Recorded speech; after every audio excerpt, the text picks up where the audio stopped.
Heyo, what's going on everyone? It's Caddy with Money Investing. So, oh man, it's it's something. It's quite a day, I should say that. Definitely been quite a day. Not like, so I am live. I should be able to, so you guys can hear me fine. You guys can see the screen. Let me know in the live chat if you guys can see the screen and hear me without any issues. Because it's gonna be a long live stream, I guess. So across the board, just pain and more pain in the markets today. Across all growth sectors, right? We've got so much red to talk about, except for value. If you're trading value, if you're investing in value, you're doing pretty good right now. Alright, I'll just wait for a few more people to join. I just want to make sure that the connection's good and you guys can hear me in the live chat. So let me know. What's up, Jason? What's up, Rita? What's up, Connor? Let me know in the live chat if you guys can hear me without any issues, if you guys can see the screen. But definitely, it's just, I agree, this is just ugly. Alright, we'll take a look at NEO in just a second. We'll just take a look at NEO, but let's take a look at the NASDAQ first and where that's trading, because that's going to be like our most important index. So the S&P is down to about 25 basis points, and the NASDAQ here, ticker symbol IXIC, if you were to kind of come down a little bit. All right, there we go. So it's down. Where's the NASDAQ? Oh, there it is. Down 1.68%. We're down almost 2% for the NASDAQ.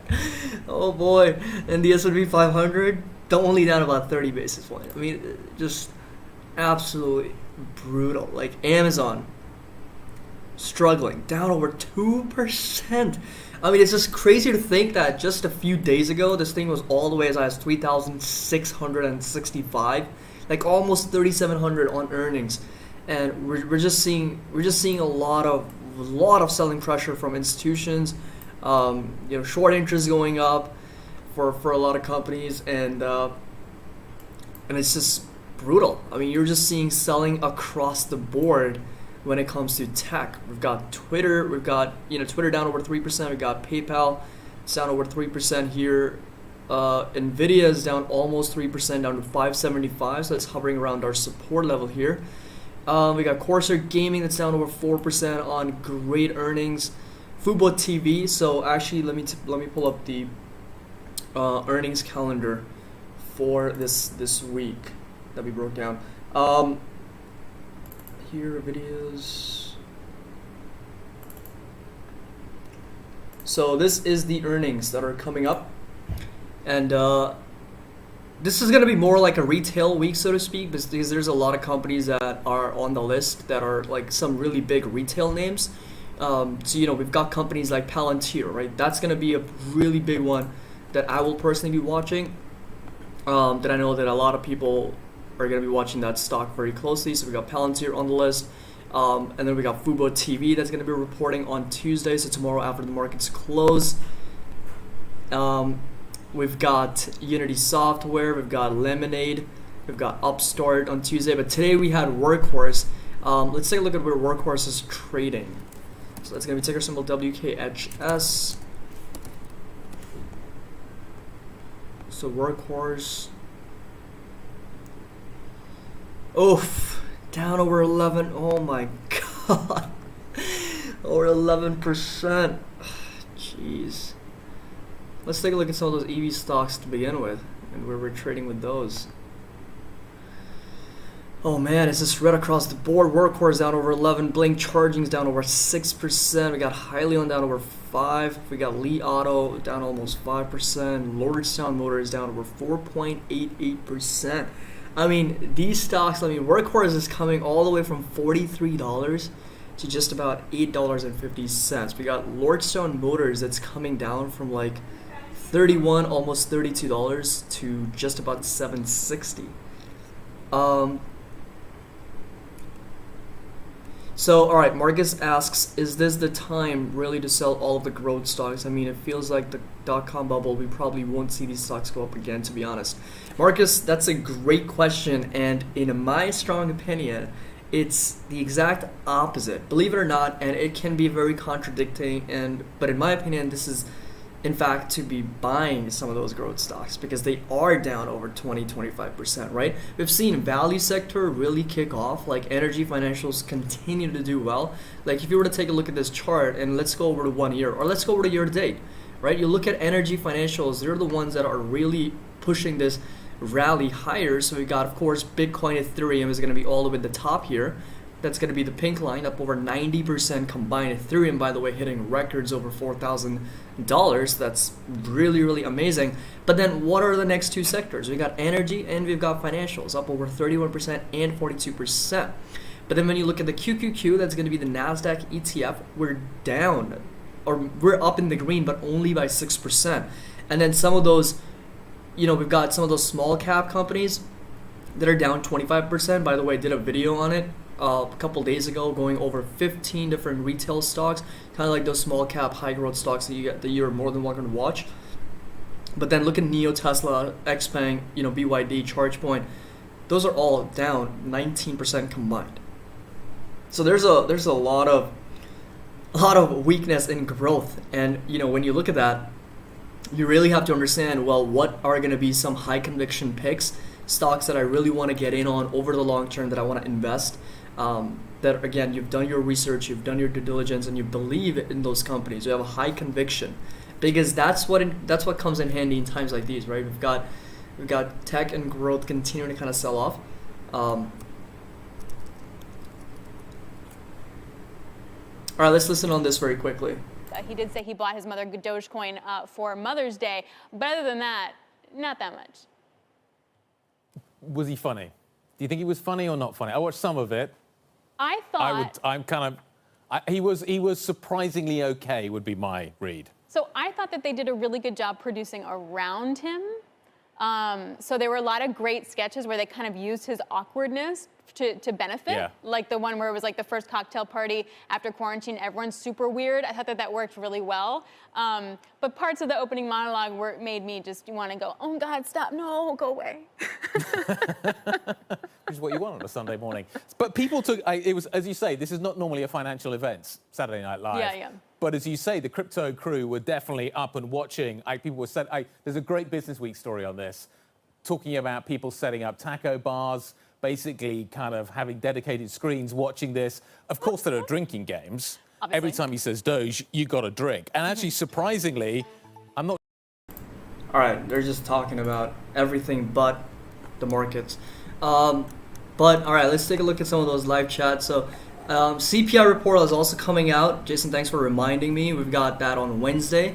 Here, let me pull up the calendar very quickly. So, all right, these are the earnings. I'll kind of circle back to this. But this right here is the CPI report that is going to be coming out. So again, we've got Wednesday right here. So CPI consensus estimate, 8:30 a.m. Eastern. I'll probably do a live stream when the CPI report comes out. It's going to give us a good understanding of what the total CPI, core CPI, and some of those price increases, decreases for the different parts of the economy look like. When we look at automotive, when we look at a lot of different sectors like energy, food, retail, so on and so forth. So we'll kind of break that down, and I'll kind of create that live stream so you guys can make sure that to put that on your calendar. And then of course we've got these retail sales, we've got business inventories and all that other stuff coming out on Friday, and then the jobless claims also come out on Thursday. So that's kind of like the calendar ahead. Very, very important number, because you guys already know how previously, like March and April 2020, were kind of like these negative figures for the CPI change month over month, and we saw very low figures for the total CPI and the core CPI as well, right? So we covered this in one of our other videos. You'll notice that this right here were very low numbers for total CPI, which is in blue, and core CPI, which is in red. So once those numbers fall out of the equation from the base effect, we can see the total CPI take up higher, and it's going to take up higher sharply, right? We're going to see that number go up to, well, the expectation is for total CPI to be up over 3.6% and core to go up over 2.3%. And that's what the Fed wants. They want CPI inflation to run up well past over 2% for some time, so they kind of average it around 2% over the longer run. All right, so let's take a look. We got a lot of companies. So like I said, Palantir is going to be the big one tomorrow morning before the market opens. Fubo TV is going to be the one after hours. We got Jumia that a lot of people are going to be watching. Unity Software, Lemonade, Upstart, NanoX Imaging. We got Roblox after the close today, and so is Virgin Galactic. And then Open Door also announces earnings tomorrow after the close. QuantumScape is also going to be a big one. And then on Wednesday, we've got Tattooed Chef. A lot of people are going to be watching and interested in that one too. And we got Grow Generation, we've got Wish.com, we got Shift Technologies, Vroom, and Wix.com. But then Thursday, look at this. Thursday we've got XPeng, we've got Bionanogenomics, we got Airbnb, the Walt Disney, and Alibaba Group. Which earnings are you guys most excited about? So let me know in the live chat, which earnings are you guys most excited about in this week? Because there's going to be a lot of increased volatility in these stocks. Like we're already seeing that being reflected. By the way, Dogecoin just shy of 50 cents. I made my first video on Dogecoin I think yesterday, so you guys are more than welcome to watch that too. But Workhorse, man, we're seeing that significant sell-off right after earnings here for the stock, and we're down close to 11%, trading just a little bit under $8.50. So definitely a lot of weakness after the earnings. I haven't really looked into what they reported. Let's take a look at this right now to get a better understanding. So Workhorse Group swings to loss in Q1 as sales gain unveils deal with EAVX to expand product offering. All right, so they reported on Monday a Q1 GAAP loss of $1.04 per diluted share versus earnings of 6 cents a year ago. Wow, that's pretty significant that they had a decline year over year. Analysts polled by Capital expected a loss of 17 cents. So they missed earnings from the analyst expectations, and they also had a year over year decline. Sales for the quarter rose to 521,000, up from 84,000 a year ago. That's really strange. I wonder what they're spending on, because if they had, what is this, year over year increase of well over 400% on top line revenue, and analysts were expecting 2.3 million. Wow, 2.3 million. That was the expectation. They came in at 521,000. That has to be like over a 70% miss on earnings, on top line revenues, and they beat expectations when it comes to earnings as well. So under the deal, the companies will develop next generation delivery vehicles. So again, they're in the last mile space, and they're also going to be partnering with unit EAVX. I'm really curious to kind of deep dive and learn a little bit more about the fundamentals as to what they're spending money on, because the revenues grew substantially from a year ago, but their earnings are actually down. Basically, they're generating a net loss compared with a 6-cent profit EPS per share over a year ago. So again, but you know, folks, this is the market that doesn't at all is going to like earnings misses and earnings declines or revenue declines year over year. I mean, we've already seen that with tech. Like we've seen picture perfect earnings for a lot of those companies, and they continue to struggle, continue to go down. Right? That's just the state of the market right now. Tesla is down over 4% at $643. Absolutely incredible. Like this is just too much red and pain right now. And we're seeing Facebook down over 4%, Shopify is down over 4% after incredible earnings, now down to 1,064. Twitter is down over 3%, down to $52. Baidu is down over 4% again. Let's take a look at Enphase. Where is that trading right now? Enphase Energy is now down to 119. It's down over 2%.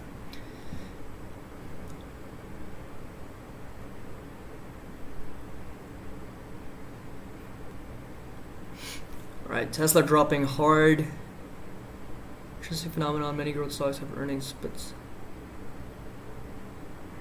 Marcus, that's a great point. Their earnings are, well, their short interest is not really that low or you mean that high? Because the short interest, I mean, if you look at companies like the big tech, they're continuing to sell off on great earnings, and it's not because they're getting shorted. I feel like a lot of the short interest is going towards a smaller cap sector.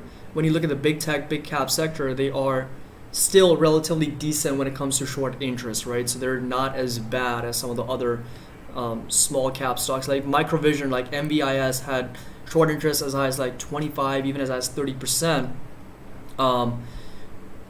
And that's what's causing the accelerated selling pressure for some of those stocks. So if you were to kind of look at the stocks that we covered over the weekend that I did a complete technical analysis on, look at those drops. Nothing on the list is green. And that's why I wanted to go over these, because if there's more pain to come, there needs to be an exit strategy for everybody who's actually trading or investing in these companies. And these were all stocks that were highly requested, so I did a complete technical analysis on them. Like, look at CCIV, and this right here is going to be the complete technical breakdown on those stocks, right? So let's take a look at them very, very quickly. And if you are, breaking down below the support levels that we talked about, then maybe it's time for us to reconsider, right? For you guys to maybe reconsider and see if it's worth holding, if it's worth, because the opportunity cost remains high, right? What is the opportunity cost for us to be invested in something like this versus, big tech or even cryptos for that matter, as a lot of the stocks continue to push up. A lot of the cryptos continue to push up, So Clover held down over 3% now, trading just a little bit over $8. We got Nano Dimensions down over 4.5, just over 6%. We got Plug Power down over 8%. Wow. This is a brutal market. This is a painful market to begin with. Billy, that's a great question. So when is the bloodbath stopping? Literally about to get depressed seeing red for 3 months. In terms of anybody's portfolio that's red, including mine, it's important to understand the concentration, the portfolio concentration and breakdown, right? And right now, this is not the market that's gonna reward like small cap, higher hyper growth stocks, and this is also not a market that's gonna reward earnings misses or year-over-year declines when it comes to earnings. It all comes down to your conviction in your portfolio and the stocks that you have. So to give you guys a very simple example, if you are someone who's holding Tesla like I am, and it's down over 4%, and my longer term outlook for Tesla is well over $1,000 per share, I feel more and more confident because I've done the research and I've done the due diligence on the company, and if it continues to give me these discounted days, same goes true with NEO, same goes true with AMD, same goes true with companies like Palantir as well, which I see that has a lot of potential in the future. It's just getting very underappreciated. It gives me more confidence that over the long term, these strategies are going to play out. But if there's any stocks that you feel that are not going to be doing well in the future, that's the one that you may want to reconsider, right?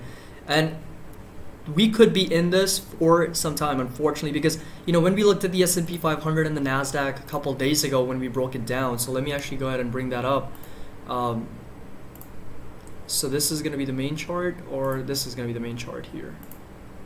All right, so this right here was IXIC. We talked about how 13.6 is going to be some type of support or resistance. We're kind of like in a dilemma. And over the weekend, I put out a video going over like a crazy week ahead, right? We got a lot of earnings, inflation data coming out. So 13,000 is the next level. And again, I wouldn't be surprised if we retest that level. That's going to be an 8% correction. We talked about the S&P, and you'll notice that we were continuing to just push up higher. And even today, even on a day like today, when tech continues to struggle, S&P is flat. And the reason is very simple. If you come over to our S&P 500 watch list, look at which sectors are doing well. We've got banking, we've got financials, like financials and banking. We've got energy doing really well. We got value. Value sector is huge for the S&P right now because you'll notice companies like Best Buy, companies like CVS, Procter & Gamble, like Verizon, Pfizer, Johnson & Johnson, Lockheed Martin. Like Lockheed Martin's up over 1.2%. This is a slower moving stock and it's trading just under $400. Why? Because it gives a lot of value to investors, right? It's one of the biggest U.S. government contractors. Caterpillar is another value play that's up over 1.3%. We got J.P. Morgan, UNH, ExxonMobil, Procter and Gamble. They're all up in the greens, right? If you look at any of the stocks, ExxonMobil, it's pretty much trading at its 52-week high with a massive doji candle right now. But this has been just a significant rally for ExxonMobil. If you look at Procter and Gamble over here, or Progressive, so Progressive Insurance, all the way coming in from February, this is from $85. The stock has gone up, 26%, which in this market is great if you're pulling in 27%, because nothing's giving you that much in the growth sector, right? In the tech sector, it's very difficult. Look at CVS. CVS is just like literally on a vertical chart here. It's pushing up from like March 1st. It's gone up over 27%. Nicholas, 215 is a support for Square. Let me take a look at quickly where it's trading. I don't know if I have that on this watch list. Alright, so Square is trading at 219. 215 is going to be the first support, all the way as low as $200 for Square.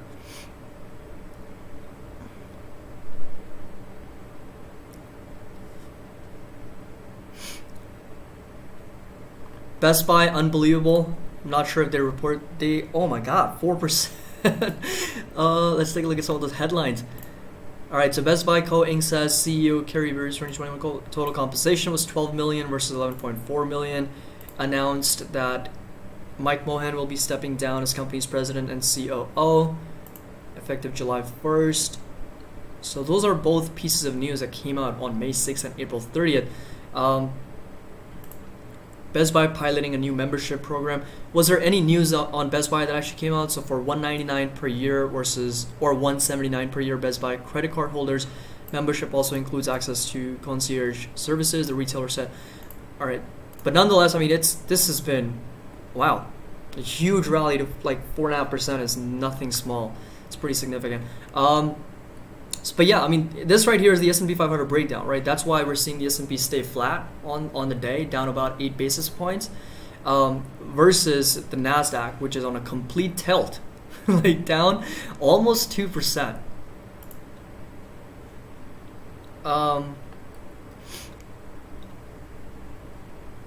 Microsoft still kind of hovering around those levels.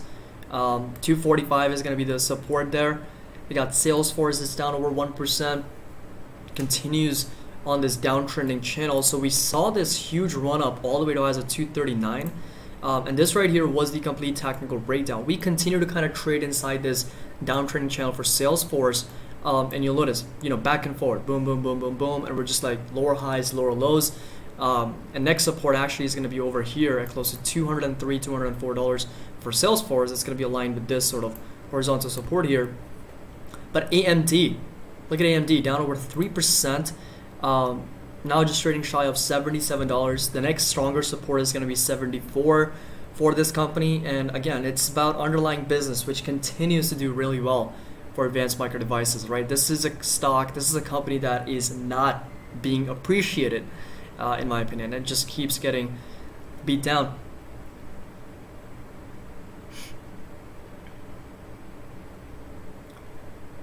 All right, so let's take a look at some of those.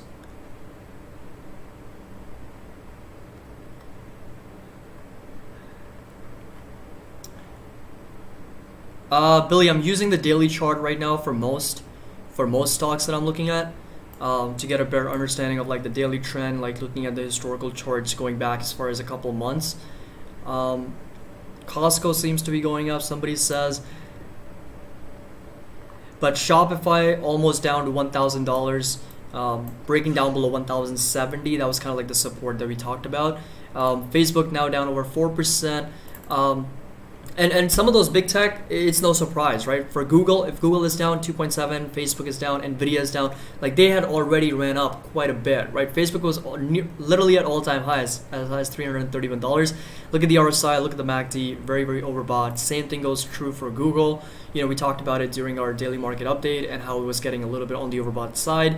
Same went true for Nvidia when it was hitting all the way at 649, 650. Take a look at the RSI and the MACD, right?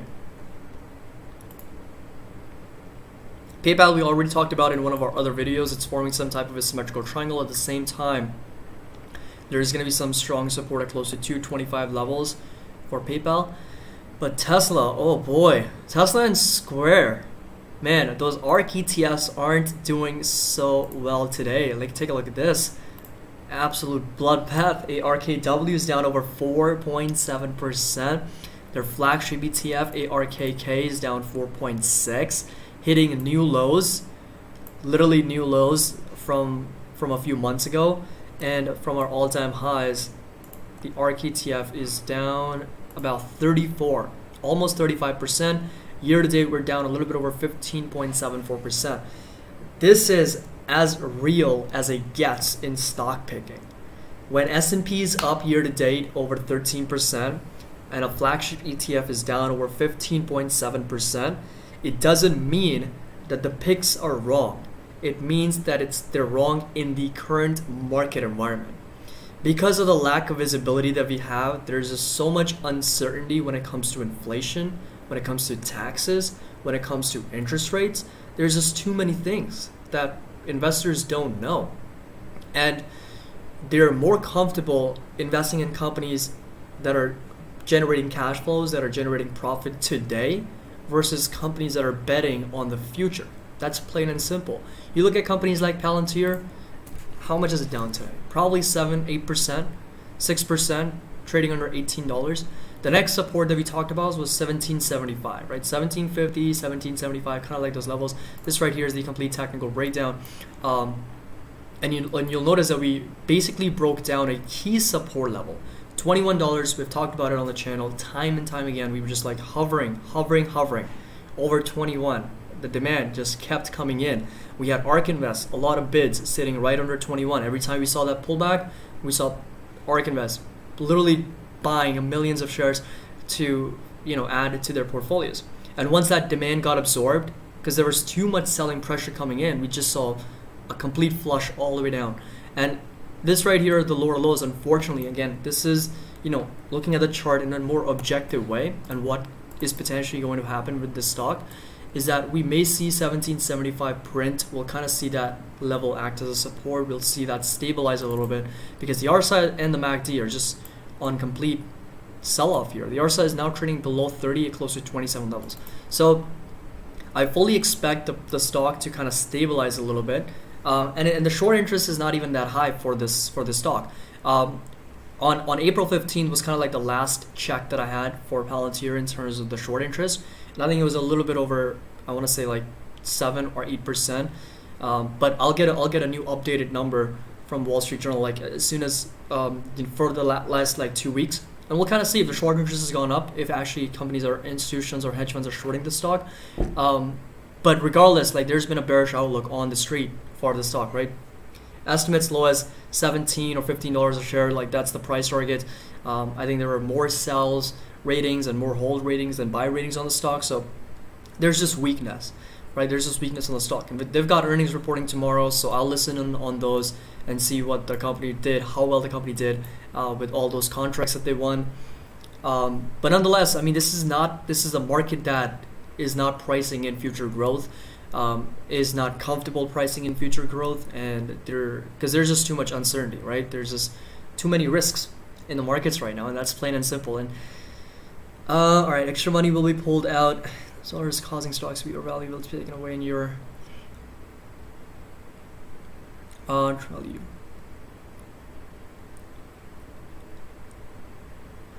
Yeah, I mean, take a look at those price to earnings ratios as well, right? If they're anything over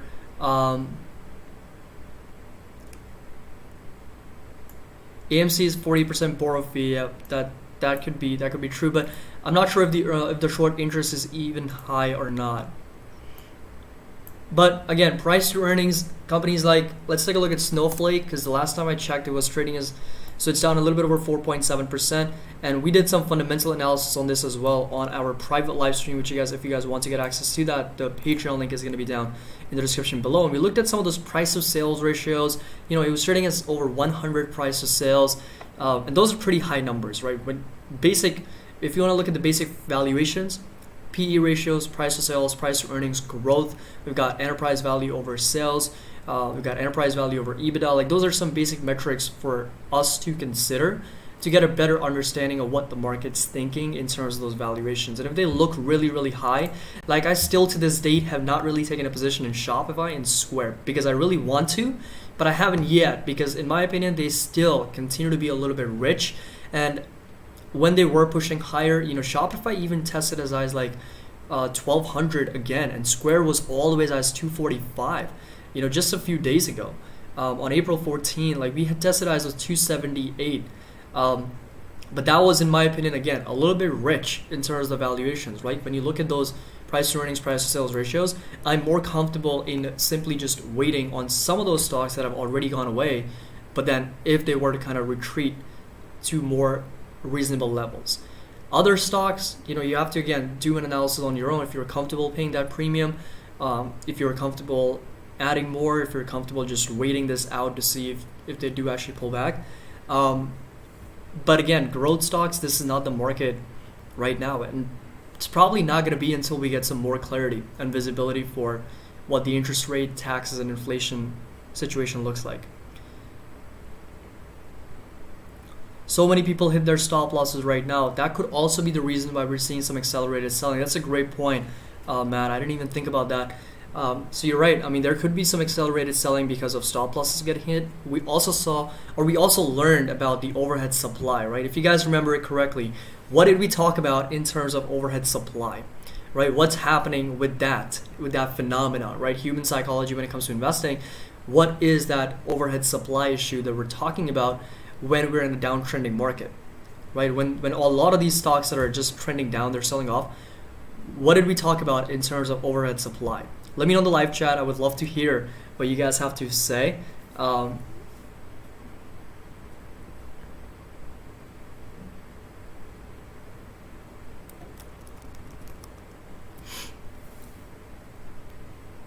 we talked about overhead supply, right? And we saw that happen with the NEO. So this right here was going to be the complete chart. And NEO again coming down to as low as 35 levels. You know, 34.84, like even as low as $34.84. And this right here was the overhead supply phenomenon that we talked about.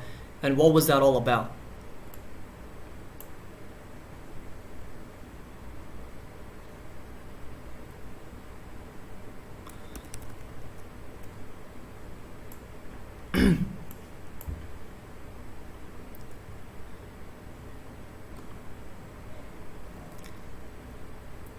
Crypto is a bloodbath too. I haven't really looked into crypto. Let's take a look.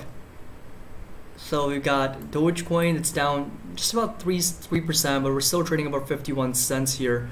Let's take a look at Bitcoin. Coinbase is up over almost 4%. So that's probably the only growth stock that we're seeing being up. Even Etsy is kind of bouncing off the lows, up over 2% here.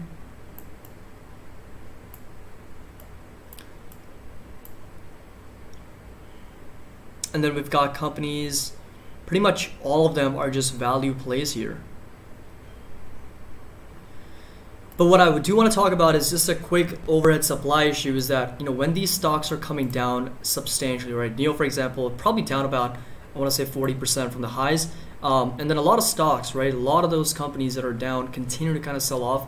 Any type of recovery that happens, you know, a lot of investors see that as your get out of jail free card is that, you know, when you're down 30% and the stock recovers, you know, 20% or 15%, you see that recovery as a way for you to get out or recover some of those losses, right? So to speak, like a salvage trade. And that's what's causing some overhead supply, right? And every time we see those breakout, they end up being false breakouts and we roll over even further. And it's just like a repeating cycle. Why? Because again, we need to get those people that are trapped, so to speak, in those trades and that are not in it for the long term, get out of those positions so that we can finally see successful trend reversals and breakouts over those resistance levels. In the case of NEO, every time it kind of ranges between 30, I want to say 40 and $45. Like this right here, we were trading as 43. This right here, we were trading as 42. This right here, we were trading all the way as $46. 3 times we've kind of traded above those levels, and all 3 times we've seen the stock roll over. right? Even now, see the stock roll over. And the reason, again, is very simple. There's just too much overhead supply at these levels, because there's people that bought around these levels even as high as like, you know, $58, $60 levels, and now we're seeing them kind of take those losses. And on top of that, we've got, you know, extreme selling from hedge funds. We've got some lack of visibility and a lot of unclarity when it comes to the macros, and the short interest going up on a lot of those stocks as well. So there's just too many things that are causing these accelerated selling pressures, even though the SPY, the S&P, is just slowly and steadily moving up to new highs. Now it just turned green. Can you believe that? The S&P 500 is flat on the day. Is flat on the day. I mean, this is the perfect example, right? This is the perfect example of how index funds have historically outperformed a lot of money managers. Sheila, what's going on? Thank you for joining in. Zuffer says, when the tech down, Amazon acts like tech. When the consumer's down, Amazon acts like consumers. You're right. You're right. Amazon's a tough stock. I mean, it's a great stock for the long term, in my opinion. It's still undervalued, but it needs to move on institutional money. Can't believe it's all the way down to 3,200 once again. You know, and we're breaking down below that key support of 3,250. So we're breaking down below that level as well.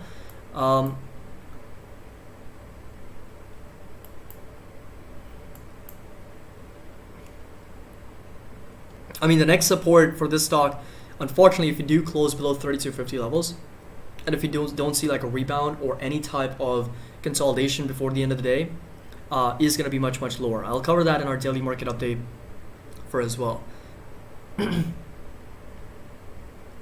But yeah, I put out a video on May 1st, or I think it was like May 2nd, where we talked about how the whole phenomenon of selling in May and going away, so like sell in May and go away. And historically, we've seen those average returns move up, but May through October historically has been the lowest return months for the stock market. And I'm just like really curious to learn more about if institutions are really taking their money out of these stocks, these growth stocks. You know, where is actually that money flowing to? We know that value sector is one of them, but that can't just be it. I mean, if you look at some of the S&P 500 holdings, we talked about how these stocks are doing well, but this can't be it. Is it cryptos? Is it something else?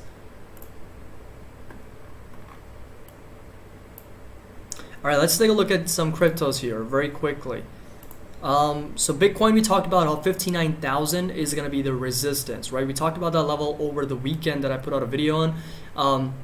Again, that's going to be this level right here, and we're just struggling to see a successful breakout over that 59,000 level. So that's going to be this right here for Bitcoin. So that's going to be this. By the way, I want to hear from you guys. I'm sure there's a lot of Doge investors in the live chat. I want to hear your thoughts on something like this that was created for the sole purpose of shorting Dogecoin. That's pretty crazy. And I'm not kidding. This was created, Doge Bear 2021. It was a token, 3x leverage token that was created. And we saw that tweet from Barry Silbert, who also said, you know, taking a short position on Doge. And this is something that's down since inception, coming in from April 22nd. We are down like over 98%, 99% because Doge has rallied. But if you look at more recently, you'll notice, you know, it's pushing higher a little bit, right? So we've seen that rally coming after the SNL event, up over 126%, and the volume also kicking up higher. These are the type of things and tactics that really, really, you know, frustrates retail investors and everybody, right? But what do you guys think? I would love to hear from you guys. But Doge, again, that's the resistance at 58 cents. We talked about it. We kind of hit that level, and we're seeing a little bit of a pullback here. 44 cents is going to be the support level to watch. If you can see a successful breakout over 58, then 75, of course, the all-time high is going to be the next level to watch. And I could personally see like a further breakout to the upside over to almost $1 moving forward. But all right, let's take a look at some of those sectors.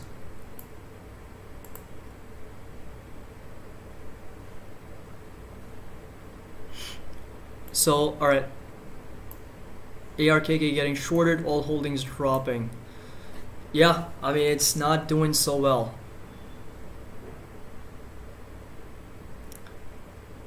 This market is nasty. It is. It is. It's pretty crazy over here. In some sense, I don't like the whole process of what's going on, but I like the experience of going through the sell-off, because everyone who is confident enough to go through this while continuing to add on your high conviction picks and stocks that make up the future according to you, considering that you've done the research, is eventually, in my opinion, is going to get rewarded in a tremendous way, because this is a market that happens, like it's happened time and time again, right? So this is obviously not the first time we're seeing those sell-offs. The market rotation has happened. I mean, the reason why they say sell in May and go away is because it's happened before, right? It's not the first time we're seeing a sell-off in May. April was a great month. February and March have historically also been very, very poor months.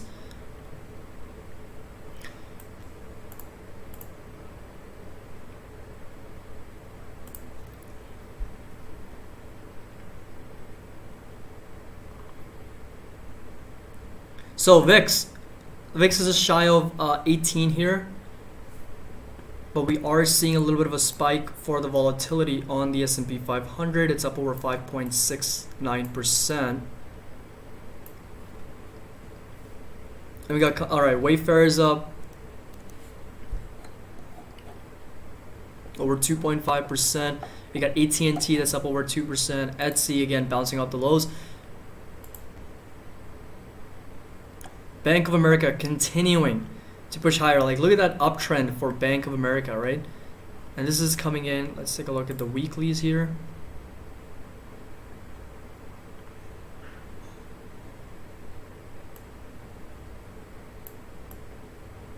So now, of course, I mean, pre-pandemic highs were close to $35. We were way above that level for Bank of America.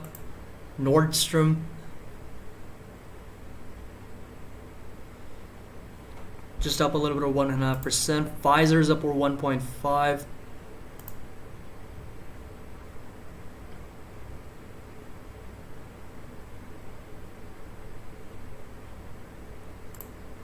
ExxonMobil. Is it possible that Tesla never gets back to 900? It depends on the time frame. And in the short term, it's very challenging. It's very difficult for Tesla to go back over 900. But over the long term, I strongly believe that it's going to go over to 900, even as high as $1,000 per share. Based on the analysis that we've done, the different projections on the different verticals that they have, like when you take into account the electric vehicles, the solar, the energy, the autonomous driving, the insurance business, all of that combined, I mean, my estimates do point to $1,000.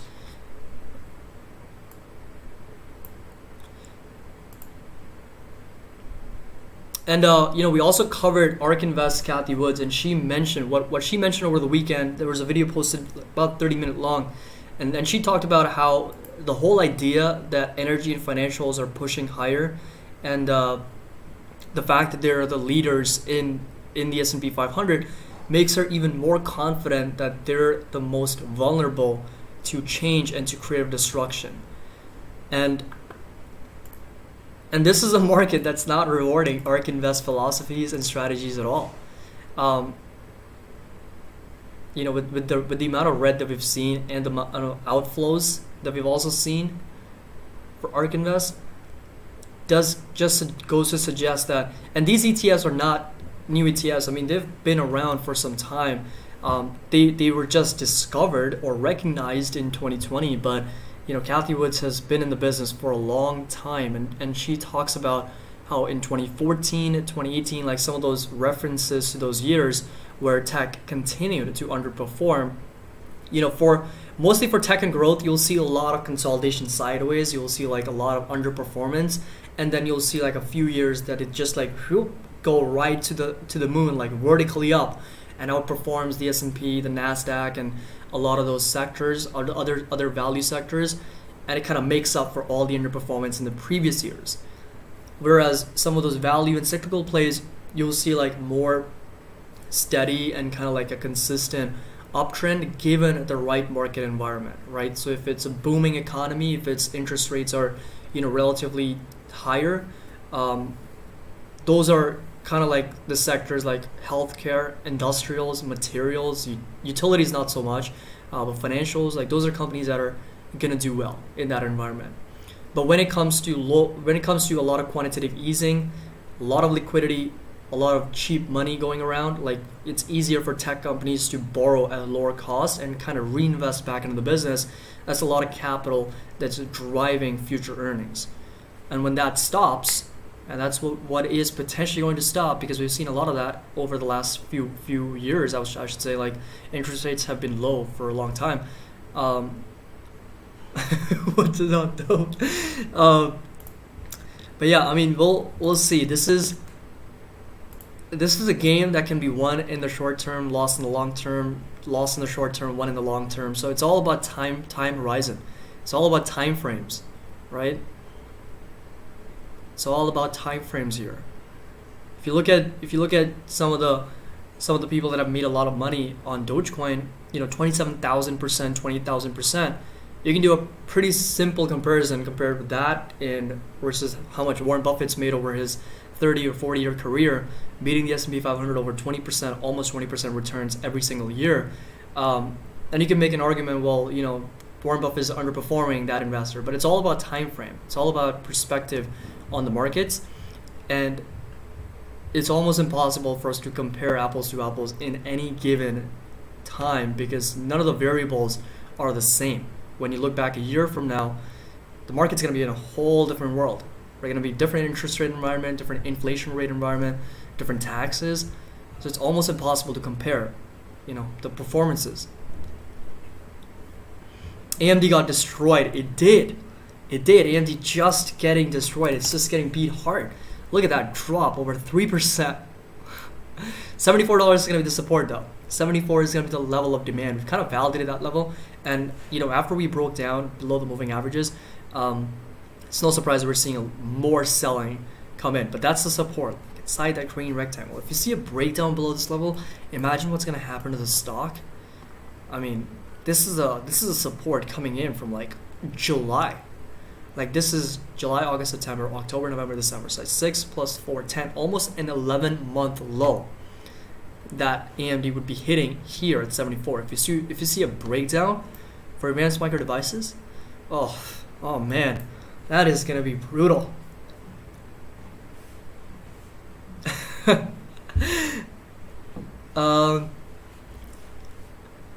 Mark, no, they're not. They're not. I live in India. Of course they're not.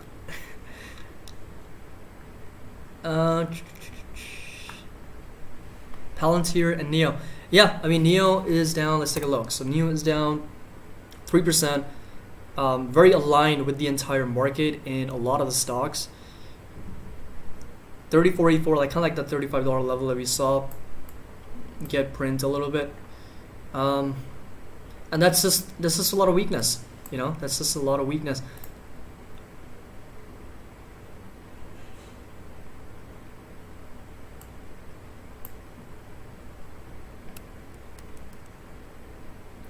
Thoughts on Square? Square, I'm still kind of waiting. I'll see if 200 level gets hit. Yeah, so we're still coming down to 215. 200 is going to be the support here. That's going to be a much stronger level to watch. And I'll kind of go over that on my daily market update. I'll cover the 12 stocks, and maybe I'll start another series of cryptos or another series for small cap, higher growth companies. If you guys are interested, but 12 stocks, we will definitely cover those. And Square, of course, is part of it. Square, PayPal, Nvidia, AMD, they're all part of it as well. All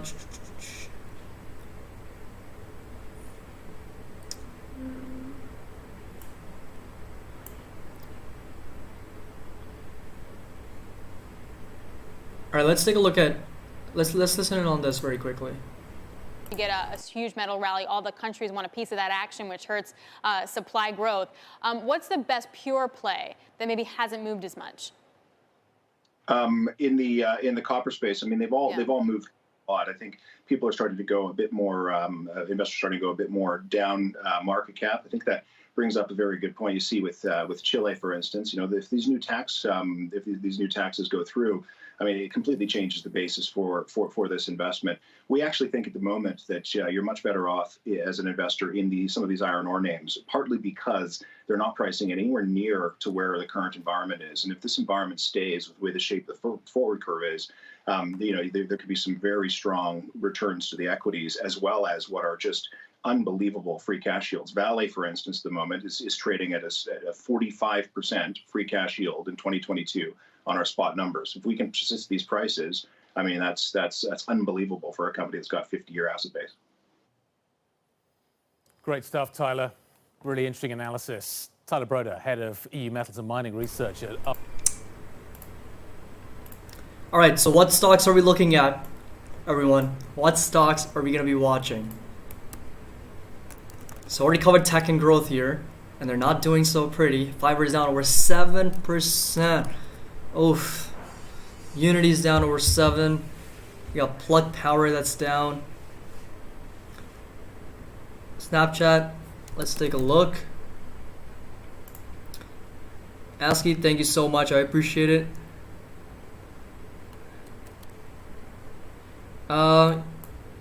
Yusuf, that's a great question. 5-year price targets. I haven't really built any DCS 5 years out.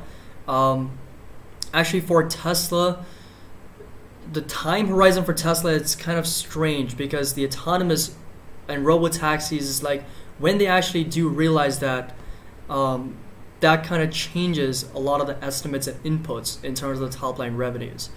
So it really kind of varies based on when Tesla realizes and when the betas go into production and fully kind of realize that goal of launching those FSDs and robo-taxis, so on and so forth. That's a big revenue driver, big multiple driver for the company as well, and it kind of shifts with the timeline for them.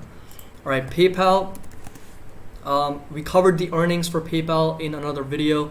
$244, like literally we see that print at 244.59, the low for the day that was 244.59, and this right here is a support. If you see a breakdown here, 225 is going to be the next level to watch for PayPal. But still, I mean, this is a company that I'm going to consistently be adding over the long term. Let's take a look at Coin. Coin is breaking out apparently, and it's so there has to be a new analysis on this because we've sold off since the IPO all the way down to lows of, what was this, $250, and right now we're seeing a little bit of a push here. Let's go over to shorter time frames. So we're just now starting to see some of those moving averages being formed. So the 21 EMA, the white line, is just now starting to get formed here, and the 50 EMA is also starting to get built up as we have developed more prices, but we're seeing a trend reversal somewhat with the bullish crossover for the MACD over the signal line and for the RSI to also push higher.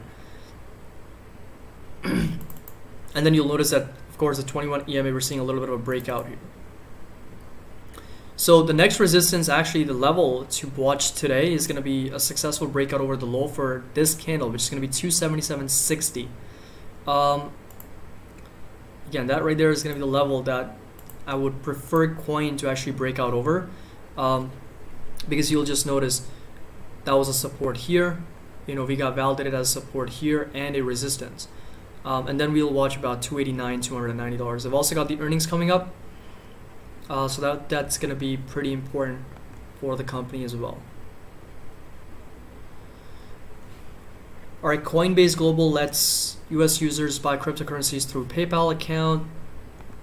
I don't think they still allow like the trading of Dogecoin. I think it's only Bitcoin, Ethereum, and some of those other cryptocurrencies.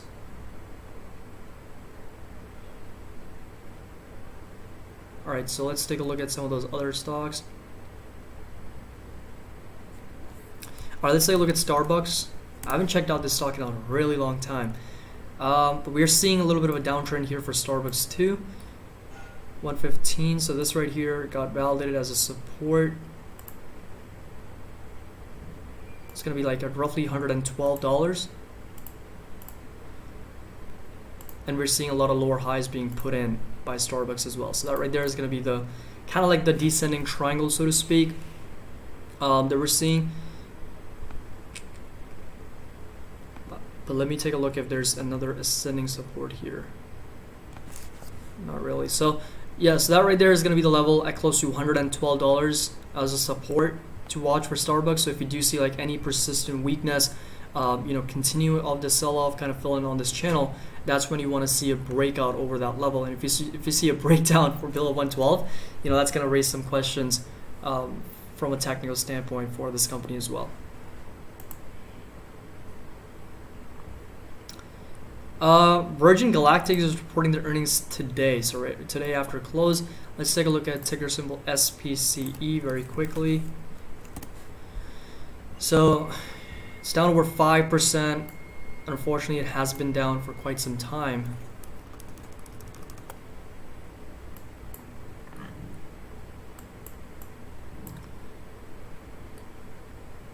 There's just too much selling for a lot of these stocks. Let's take a look at EVs here. Now Workhorse is down 14. Oh. Ford, look at this. Ford, Volkswagen, Toyota. 3 legacy auto manufacturers, except for GM, which is pretty much flat. They're all in the green. So this is a very simple example of growth versus value. Even in the same sector, there's just like usually you'll see like banking do well, or you'll see the entire healthcare sector or industrial sector do well versus tech that's not doing well. But this is literally auto manufacturers, and you're seeing a split between legacy versus the new hot like growth EV companies that are just continuing on this downtrend.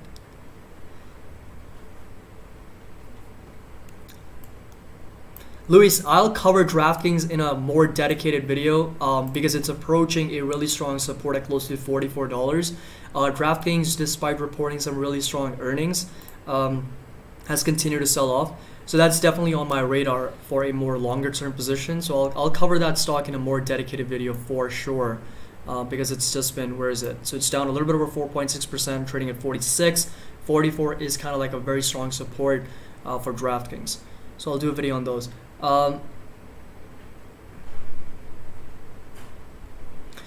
Shannon, that's a great point. It seems like the speculation plays are getting torn up while companies with proof of income is holding.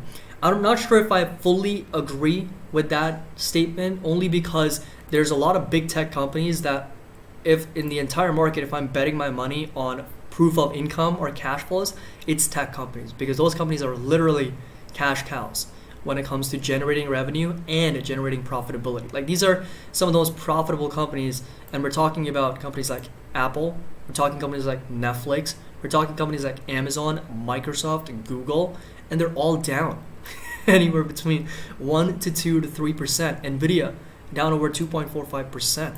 We've got Shopify, we got PayPal.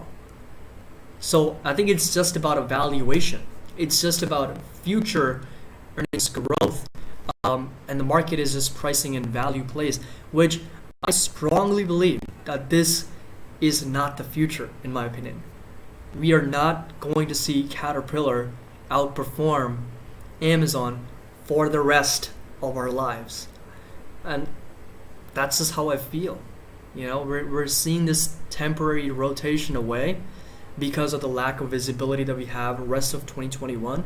If somebody out there can give us a clear answer, look, inflation is going to be here.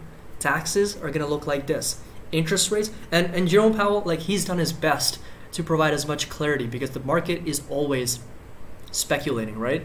So that's why we're seeing a lot of sort of like sentiment around the uncertainty.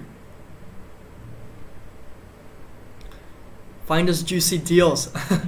It's weird because when the stocks sell off, everybody wants to like not invest and move away and basically sell because When these companies that are down so much, in my opinion, it's contradicting, but that's the time to actually be getting in. Peloton bouncing off the lows. It's up over 2.5% roughly, so $79 is support. We saw a breakdown. Huge sell-off happened on May 5th, 14.5% when they had those recalls for a lot of treadmills. I think it was like 100,000, 150,000 recalls. And then they also, I think it was like reported that they were going to be doing refunds for people. So let me see if I can actually find that report. So May 6th, right? May 5th. So May 5th. So let's take a look here. April 30th. All right, so here it is. So Peloton to recall treadmills after reports on injuries. Exercise equipment maker Peloton recalling treadmills machines after injuries and a death, according to a statement by United States Consumer Product Safety Commission. And in the further report, I also saw like it was 100,000 treadmills with potential refunds. Talk about a bad catalyst for the company. Sold off all the way down, 14%. A lot of institutions got out. You can just tell by the volume, right? If you look at the volume here, how many shares traded on that day?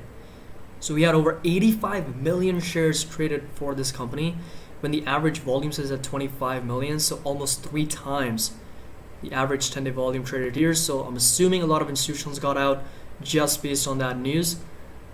And now we're kind of seeing the price stabilize a little bit.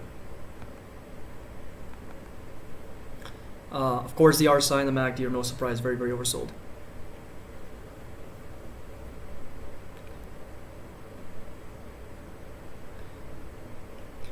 Dilly says it's not yet time to talk about tapering. You're right, and he's been as clear as he can get, Jerome Powell. Like, it's not the time for quantitative tightening yet. It's not the time for tapering yet. It's not the time to be raising interest rates yet. But the markets are just on a whole different tangent. Like we like to, the market as a whole likes to speculate on things. If there's anyone speaking, like Janet Yellen, Jerome Powell, anybody comes on board and starts speaking, we take word for word every single thing as some type of a hint. In my opinion, people need to relax. They need to really relax and stop speculating so much on the future. It is what it is. We're going to find out CPI report next week. We're going to learn more about the inflation numbers. CCIV is green. Let's go. Something's green, think. Oh, well, pretty much flat. So Amazon continues the slide. Now down, we're 2%. Visa or 1.69. Netflix hovering around 495. That's the thing here. When these stocks are continuing to pull back, make new lows, Netflix and Peloton and companies like other stocks like that have already been beaten down so much, they're not going down. They're just consolidating sideways. They're like, we already sold off. We did our part. Now we're going to consolidate sideways.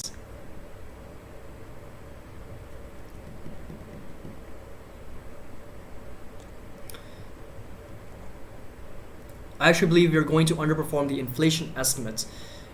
I mean, that could be good for the markets if we again come in a little bit short. But like we covered in our previous videos, this right here, let me actually go over that. So we're going to go over the line chart and we're going to go over to some alternatives. Take a look at the consumption. So you'll notice that personal consumption has actually been going up, right? And this is for the month of March. We're getting the report for the month of April. And not only this, we have personal income that's gone up. So you could actually be right about inflation numbers coming in shorter than expected because of 2 reasons. Personal income has actually gone up significantly. Why? Because there's more people going into the workforce. There's more people starting to work. So there's a labor market that's actually improving. Unemployment rate is now at 6.1%, even though we only had 266,000 jobs last month. Way lower than the 1 million expected, but we still added jobs, right? So there's more people going into the workforce. And we've got the savings rate that's actually still booming. surprisingly. 27.6% right now, sitting where it is. The record high is at 33% that we hit during the middle of the pandemic, like in April, and that again happened because personal income went up and consumer spending went down. So this thing is a perfect derivative that is calculated based on the other two, income and spending. If income goes up, spending goes down, and spending went down because people were in lockdowns. Income went up because there was a lot of fiscal stimulus, and people were working too. The essential workers were working, so personal income pretty much stayed up. Spending went down drastically, so we saw the savings rate will go up significantly. So if the savings rates remains high, people don't actually spend the money that they're given, then that's not going to lead to any inflation, right? That's not going to lead to any inflation. And if there's no inflation, there's no rate hike. If there's no rate hike, we see tech and growth pick back up once again. So again, CPI data is going to be very important next week. Shop moving up. Let's take a look.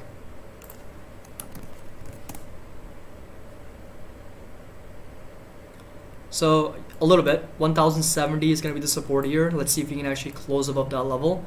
Yeah, we trade as low as 1060s. Twitter, again, down a little bit over 2.8% on very aggressive growth estimates, but a decelerating actual growth.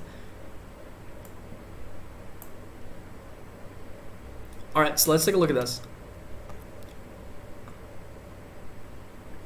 Lakitu, thank you so much for that. I really appreciate the support. I do think that Palantir can beat estimates, although I don't personally believe they're going to report a positive quarter. And I'm really surprised that Wall Street even thinks that they're going to report a positive EPS. But more on that later. Just the book. Brad, thanks for joining us. Greatly appreciated. Bloomberg's Brad Stone. Alex, busy day for the rest of the day.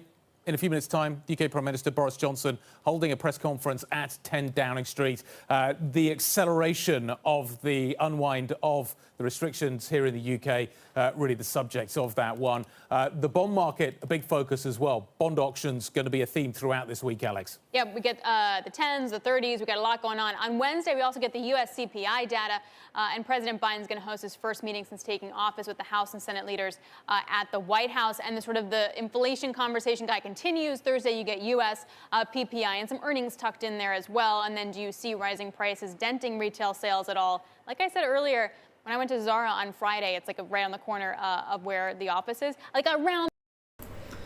So Coinbase comes out on Thursday. Walt Disney also comes out on Thursday. And we also have 10-year auctions, which I may have missed on the calendar. Let's take a look.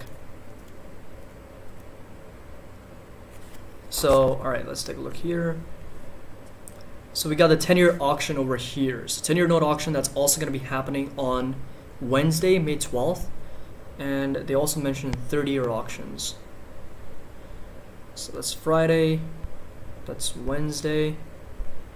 30-year usually do happen before the 10 years.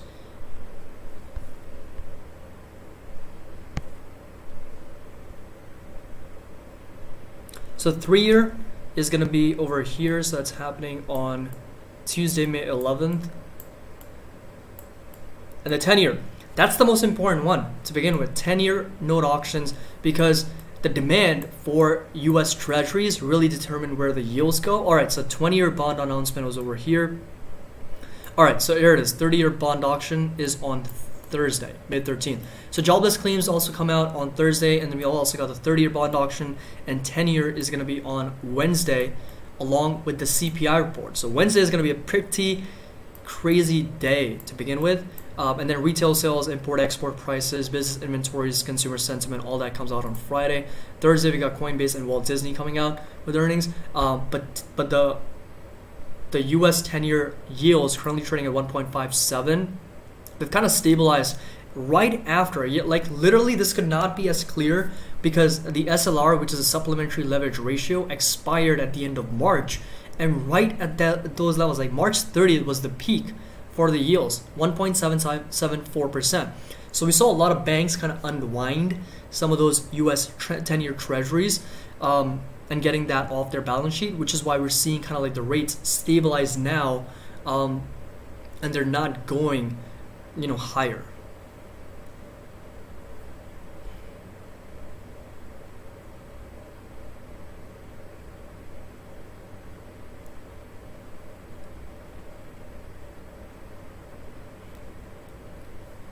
So, all right, let's take a look at cryptos. Bitcoin again down about 21 basis points, just trading shy of 58,200, I should say. And Dogecoin is just a little bit down about 9% here, just trading over 51 cents. It's kind of stabilized at 50 cents, half a dollar mark for Dogecoin here. Nasdaq seeing some recovery, so let's go over to the 5-minute chart. So we kind of bottomed out at 328. So that right there was the entire sell-off. And then right now we're seeing a little bit of a push higher here for the Nasdaq. And the S&P is now good in the green, up over 6-7 basis points. Look at gold. Gold has actually made some recovery here. So if you go to the daily chart, gold is coming off of the lows of close to 1700, right? So from lows of, we had a double bottom here at close to 1678. So that right there is kind of like the level, and we're seeing a little bit of a push higher. And this could be in anticipation of an expected increase in inflation. Because again, gold is seen as a hedge against inflation. We're seeing a little bit of a push higher for gold. Not sure if we're going to actually get tapped or tested at $2,000 per ounce, but you may want to look into this as precious metals as well. Of course, it doesn't generate any cash flow, but it's a good hedge against inflation. Dow Jones is up over 82 basis points. Jesus. Up over 82 basis points. Christopher, that's right. That's exactly what Kathy would also mention with double and triple ordering. If that actually does happen and we see some unwinding from a lot of those companies, that could lead to commodity prices, in fact, actually coming down. Because I personally don't think that there's going to be commodity price increase like throughout 2021 going into 2022, because we've seen that happen. So actually, let me pull that up. This is a perfect chart of commodity prices, and you'll notice lumber up over 133% year to date. Ethanol, we got lean hogs, soybean, gasoline, corn, heating oil, copper, pretty much everything across the board. Soybean, coffee's up over almost 20%. Wheat prices, platinum, and there's a lot of things on here that aren't even on the list. Because I hear stories all the time, like I went here and I went there and I bought this and I bought that. The price was 2 times or 3 times, 5 times higher than what I paid for in 2020. And there is significant increase in prices commodity-wise. That's what's going to lead to some higher inflation in the future. But in my opinion, this is not going to be sustainable. Like, this is not sustainable. Lumber prices, they're not going to go up 133% every single year or 200%. So at some point, we're going to see the prices stabilize. And then the question becomes, is that the new normal? Is that the new prices? Or if we're going to see that come down. I see it being the latter, because as there's going to be pricing, competitive pricing, competition that comes in, because these markets become really lucrative when they actually go up. Like, for example, if you want to start selling corn and your margins and your cost is almost exactly the same, or if it goes up a little bit, but the prices have gone up 51%, there's definitely competition coming. You believe it or not. Like lumber, 133%, there's going to be people selling lumber when prices are so high. And once that happens, then we get to a point where there's too much supply, and then the competition comes in, and we're getting those prices come back down because somebody's undercutting somebody else. And that's what leads to some competition coming down. But that's kind of like my take on commodity prices and kind of inflation, which I think is going to be a little bit of a transitory nature.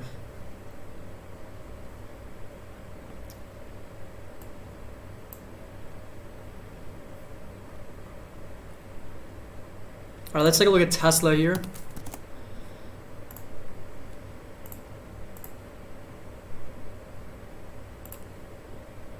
All right, let's take a look. Listen to this. These ransomware payments, so it's a factor worth being aware of.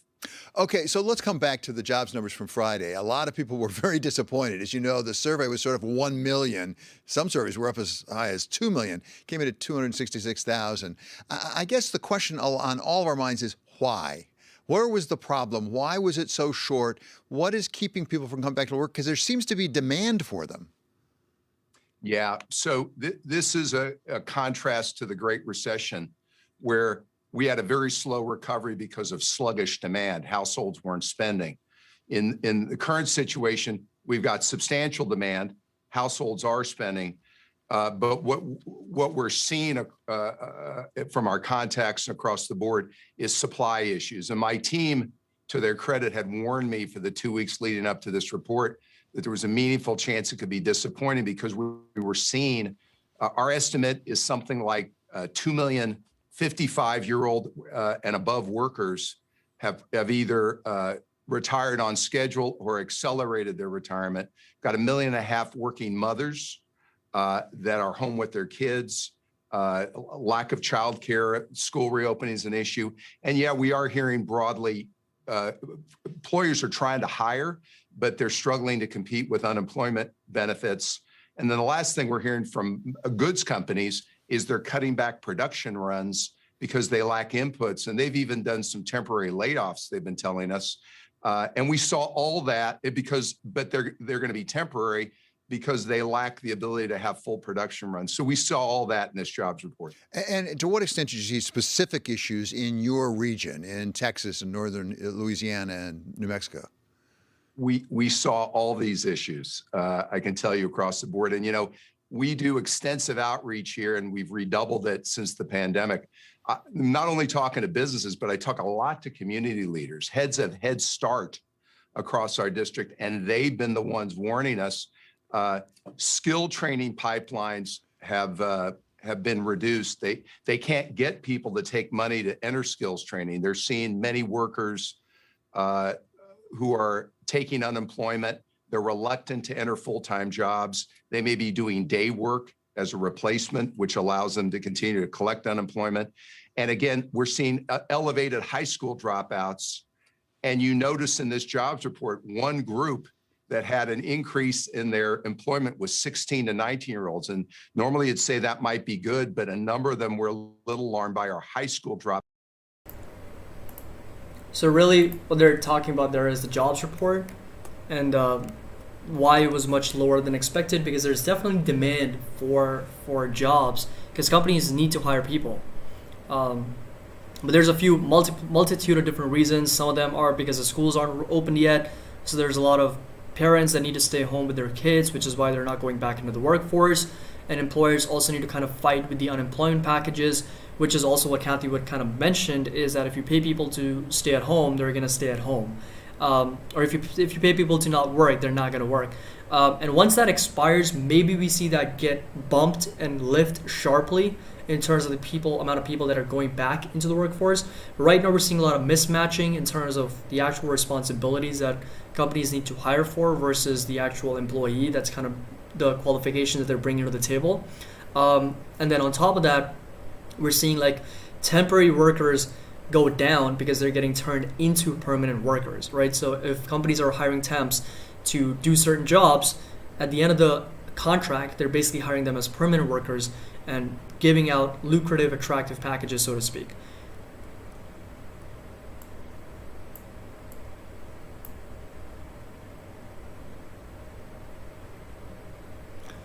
Rodrigo, that is a great actually point. So growth portfolio 70% total, and it's losing 9%. SPAC portfolio is 15% and it's down 30%. Just think about the concentration versus how much it's down.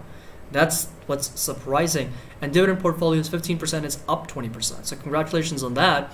But I strongly believe that your growth side of the story is going to pick back eventually, and it's going to really bump up your total portfolio allocation, your returns there. But SPAC, I'm surprised that it's only 15% of the portfolio and it's down almost 30% for the total portfolio value. AMD, Luis, I'll do a video on it very, very soon. I know that a lot of people want to listen on AMD and a lot of stocks after today, pretty much, because they're just straight up down. Enphase almost, we're getting a little bit of recovery here. So Coinbase is now up over 7.5%, just trading shy of $285.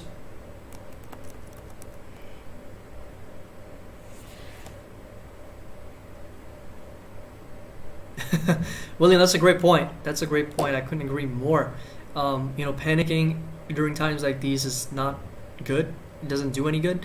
So it needs to be, you need to relax, understand that this has happened before. This is not new.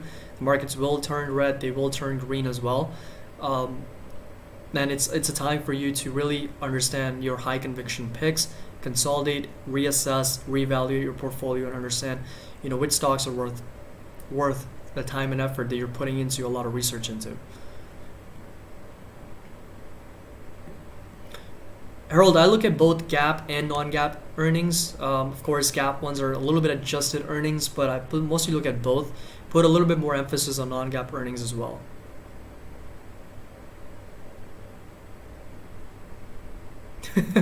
William says if you got your vaccine, you're good because you'll be allowed to watch your stocks crumble for now.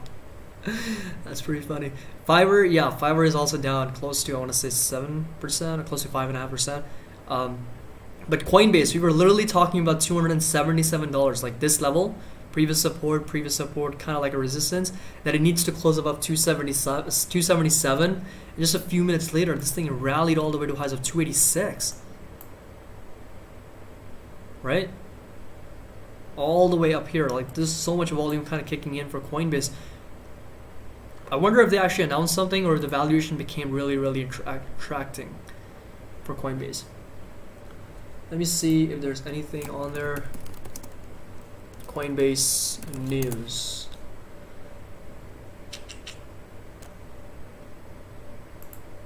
Ooh. 12,354 Bitcoin withdrawn from Coinbase in an hour, totaling $700 million. Large Bitcoin outflows. So CIO Capital Lex Moskovsky tweeted, hitting that the withdrawal could be from a financial institution wanting to increase their Bitcoin stock. The CIO said in his tweet, institutions are not, that's still a significant outflow.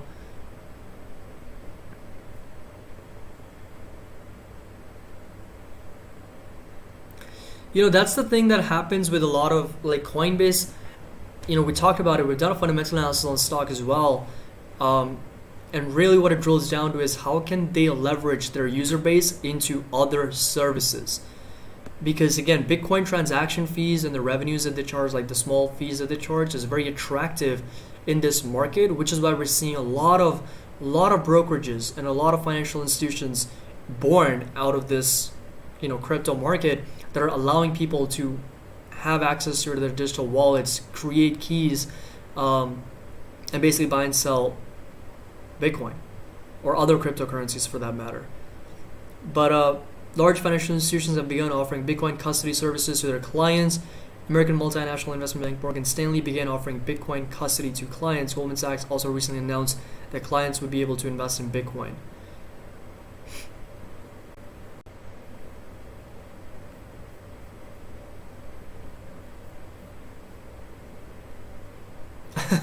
Somebody tweeted that they announced it wasn't 1, 2, 3, 4, 5, but instead it was 1, 2, 3, 5, 4 Bitcoin for $700 million. That's pretty interesting.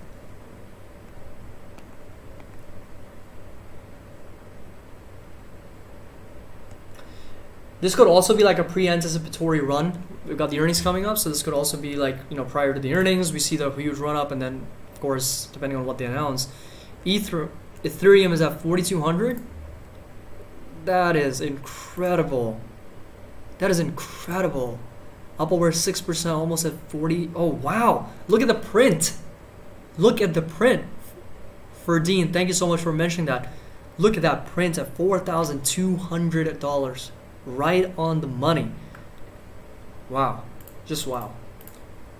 Let's take a look at some of those coin market caps, shall we? So we got Bitcoin at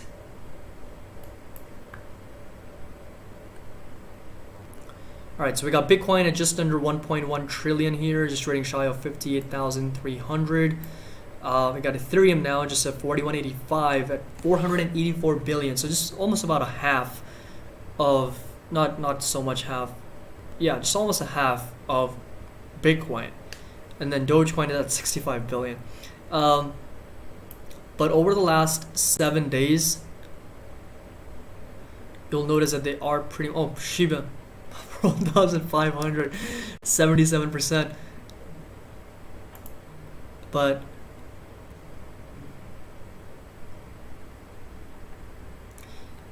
Dotton, that's a great point. So when people will realize they need to pay taxes on the crypto in the USA, I'm not sure if there's actually a number out there. I know there was like a pretty speculated number of close to 80% that Janet Yellen even mentioned. Like that would be crazy. I'm not sure, totally sure actually that that's not going to go through. But I'm not sure how are they getting taxed with the crypto, like capital gains. Is it like regular capital gains? It's like just the same as stock market or? But that being said, I mean, just Ethereum almost approaching 500 billion market cap is incredible, and exactly at 4,200. It's amazing.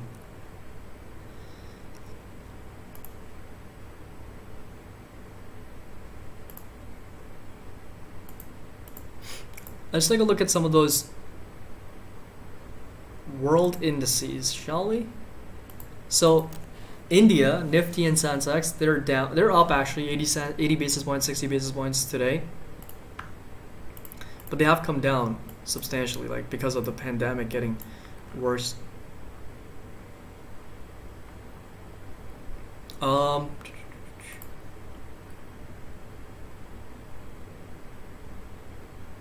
we got the Nikkei 225 here.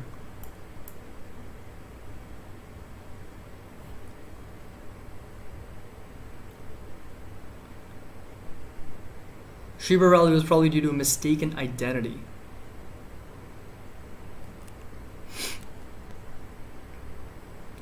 Biden confirmed crypto gain will be charged as stock gain around 20% at start this year. Okay, that's interesting. I'll definitely do some more research on that.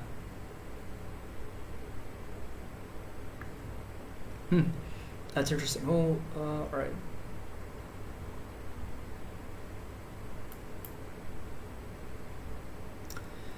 Alright guys, so I'm probably going to end the live stream here. Thank you so much for joining in. I really appreciate you guys. Also, make sure that you check out the Patreon link down in the description below if you guys want to get access to all these charts. There's going to be 5 of them that I shared with everybody. You'll get access to the private Discord, and you'll get access to a lot of the research and analysis as well, a lot of the PDF files that I share. Thank you so much for joining in. I'll probably do this again every time the market is holding back a little bit to give you guys a very quick update. The NASDAQ is down just about 1%. We are coming higher off the lows, and the S&P is in the green, up over 4 basis points, so pretty much flat. But a lot of things coming up. We've got the 10-year note auctions on Wednesday, May 12th. We've got the CPI numbers coming out on the same day on Wednesday, May 12th. Then we've got the 30-year note auctions the following day on Thursday, May 13th. And we got an abundance of companies reporting their earnings. So keep a close eye on Palantir earnings tomorrow. We've got Coinbase on Thursday, with Walt Disney also coming out on Thursday, and a lot of other companies also reporting. I hope you guys have a great start to the day and to your week. Thank you so much for joining in. I really, really appreciate each and every one of you guys. So thank you so much. Make sure that you drop that like button, subscribe if you're new here. We talk a lot about the fundamental analysis, valuations, the macroeconomics, and technical analysis on a lot of individual stocks as well. So thank you so much for joining. Nick says I will donate. Andrew, what's going on, dude? What's going on? It's so good to have you on board.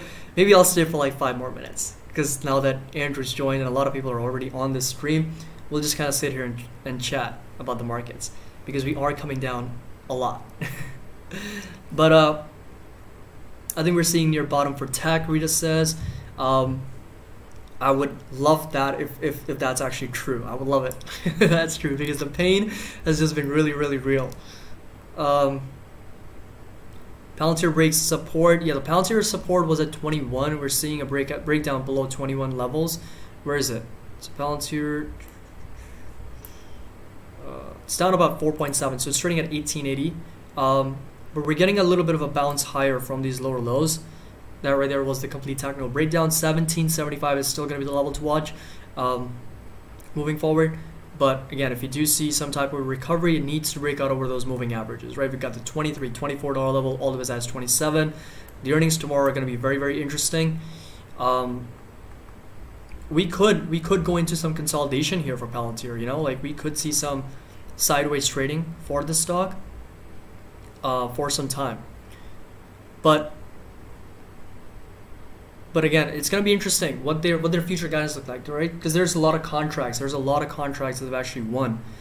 All right, but that being said, thank you so much again for joining in. I really appreciate each and every one of you guys. And I will see you guys in the next live stream.